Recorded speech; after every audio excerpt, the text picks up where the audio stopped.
এই তো আমি ছাদ বাগানে হচ্ছে পাট শাক বুনেছি। এই যে এটা হচ্ছে দুন্দুল গাছ, এই তার আছে এখানে মাছের মতো করে দিয়ে দিয়েছি। আর এই পাশে শসা গাছ, এগুলো এখন আমি পাট শাকগুলো সব তুলে নেবো। দেখেন কত সুন্দর সুন্দর, আর নিজের হাতে বোনা, এগুলো খেতে বানা। বিসমিল্লাহ।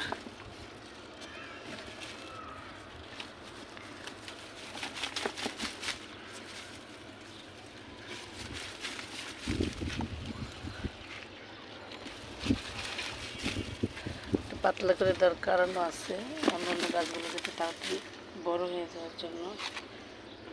আসসালামু আলাইকুম, কেমন আছেন সবাই? এই তো আমি ছাদ থেকে শাকগুলো সব তুলে নিয়ে আসছি। এই কয়টা শাক হয়েছে, এখন এগুলোকে আমি বেছে নেব সবগুলো শাককে। আর এর ভিতরে আমি ডালগুলো ধুয়ে বসিয়ে দিয়েছি। আমি একটু এরকম অল্প পানি দিয়ে আগে ডালটা ফুটিয়ে নিই। এখানে একটু আদা রসুন বাটা দিয়ে তারপর একটু ঢাকনা দিয়ে আমি ডেকে দিচ্ছি। আর এই পাশে আমার শাকগুলো সব বাছা হয়ে গিয়েছে। এগুলো মাঝখান দিয়ে এখন একটু আর কি চিড়ে নেব, এতে করে যাতে একটু শাকগুলো একটু চিকন চিকন হয়, এর জন্য। আর এই পাশে আমার ডালটাও সিদ্ধ হয়ে গেছে। এর ভিতরে আমি টমেটো দিয়ে দিয়েছিলাম আগে থাকতে, আর হলুদও দিয়ে দিলাম। আর এখন আমি তো দিয়ে দিলাম কাঁচা আম। আজকে আম দিয়ে ডাল দিয়ে হচ্ছে পাট শাক রান্না করব। আর এই পাশে আমি ডালটা বাগার দেওয়ার জন্য দিয়ে দিলাম রসুন কুচি, পেঁয়াজ কুচি, আর হচ্ছে 2টা শুকনো মরিচ কেটে দিয়ে দিয়েছি। এখন এগুলোকে আমি ভেজে নেব।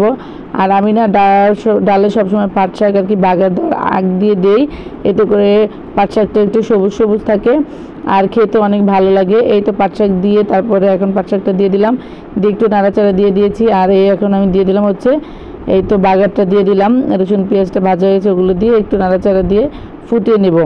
বেশিক্ষণ রান্না করব না, এতে করে কালারটা নষ্ট হয়ে যাবে। এই তো আমার পাট শাক রান্না হয়ে গিয়েছে দেখেন। এখন এটাকে নামিয়ে নিয়েছি। আর পাট শাকটা খেতে কিন্তু বেশ মজা হয়েছিল, আলহামদুলিল্লাহ।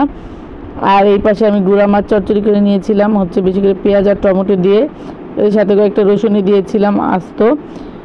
এটা শেয়ার করলাম না রান্নাটা এটা।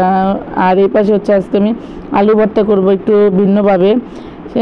আমি আলুগুলোকে এরকম করে পাতলা পাতলা করে কেটে নিয়েছি। আর এগুলো এখন একটু তেলের ভিতরে দিয়ে দিলাম, একটু লবণ দিয়ে নাড়াচাড়া দিয়ে দেবো। আমি হচ্ছে এখানে তেলেই আর কি আলুটাকে সিদ্ধ করে নেব, আর কোনো পানি ব্যবহার করব না। এইভাবে না আলু সিদ্ধ করলে আলু ভর্তাটা অনেক টেস্ট হয়, খেতে অনেক মজা লাগে। আমি আজকে এটা প্রথম তৈরি করতেছি। এরপরে এই তো দেখেন অনেকক্ষণ ধরে করার পর তারপরে আলুগুলো আমার সিদ্ধ হয়ে গিয়েছে। এখন এগুলোকে আমি নামিয়ে নেব।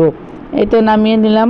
আর এই পাশে হচ্ছে গিয়ে আমি এখন আলুটা দেখছেন অনেক সুন্দর একটা কালার এসেছে, ভাজা ভাজা টাইপের। আর এই পাশে আমি ভর্তার জন্য পেঁয়াজগুলো টেলে নিচ্ছি, পেঁয়াজ আর রসুন ভেজে নেব। এই তো পেঁয়াজ আর রসুনটা আমার ভাজা হয়ে গিয়েছে। এখন ওগুলোকে আমি একটা বাটিতে প্লেট আর কি বেড়ে নিয়েছি। এখন এই তো যখন ঠান্ডা হয়ে গেছে তখন এখানে মরিচ গুঁড়ো আর হচ্ছে এই যে পেঁয়াজ আর রসুনটাকে ভালো করে আমি এখন এগুলোকে একটু মুথে নেব। তারপরে এখন এর ভিতরে একটু লবণ দিয়ে নিয়েছি।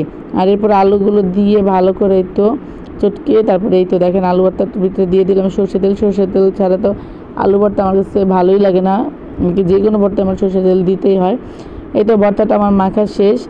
ধনেপাতা ছিল না, এর জন্য ওইটা দিতে পারিনি, দিলে আর একটু ভালো টেস্ট আসতো। এই তো দেখেন ভর্তাটা আমার হয়ে গেছে। ভর্তাটা দেখতে কত লোভনীয় হয়েছে, সত্যি অনেক মজা হয়েছে। চাইলে আপনারা এরকম করে বাসায় বানিয়ে ফেলতে পারেন, খেয়ে দেখবেন অনেক মজা হয়। আজকে